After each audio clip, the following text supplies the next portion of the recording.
New polls show former President Trump holding a massive lead over his presidential primary competitors, despite skipping the first Republican debate.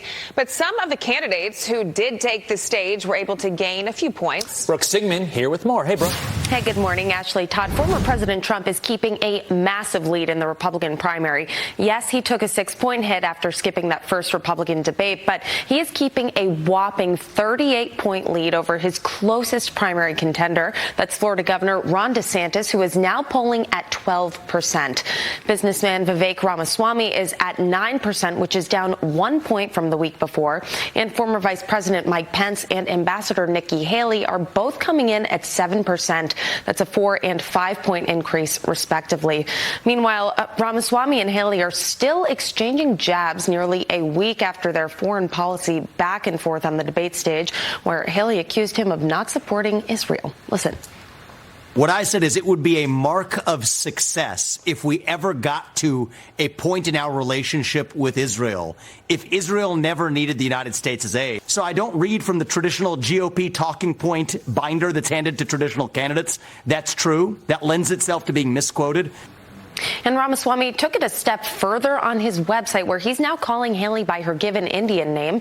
Under a list of accusations, including being anti-Israel, he says, quote, wrong, keep lying, Nimarada Randaha. But Haley is simply brushing it off. Listen. I mean, I'm not going to get into the childish name calling or whatever, making fun of my name that he's doing. I mean, he of all people should know better than that. But I've given up on him knowing better than anything at this point.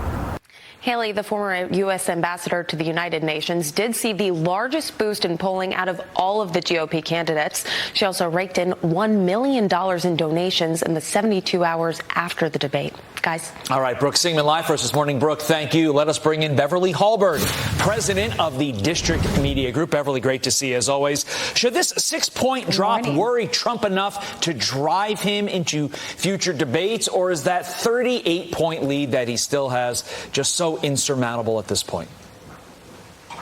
I don't think he should worry at this point, especially as he has his mugshot going viral and is going to sell a lot of merchandise off of that. I think what he's going to look to is the next debate, which is next month in California, and see if his poll numbers drop even further. If at that point he sees that, I think he'll jump into the race again. One of the things he's going to have to consider with all of this is when he's not on that stage, people aren't talking about him quite as much. He has a commanding presence. He becomes the center of the room when he is there. And so I think he's just going to weigh it after each debate to determine whether or not his poll numbers are going so far down that he needs to get back on the stage. We're going to take another look at the post-debate poll numbers.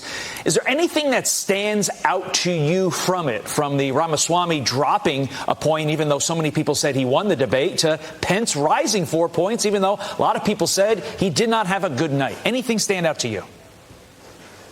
I think with Ramaswamy, what we can point to is even though he has high energy, even though a lot of people do like him, I think he needs to what I would call sit in the pocket a little bit more. He was a little bit too aggressive. I think some people found him a little grating, a little arrogant with his approach.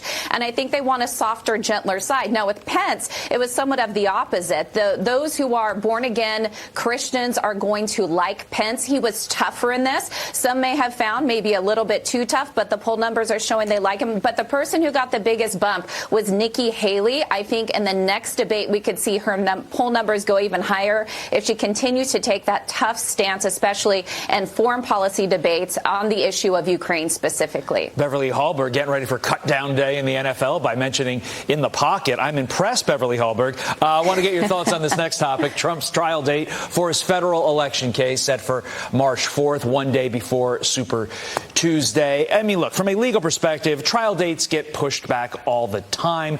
I fully expect that with the myriad of various motions and objections and interlocutory appeals in this case, that will also get pushed back. But from a political perspective, why would the judge in this case, Judge Chutkan, invite the inevitable criticism by putting the trial one day before Super Tuesday?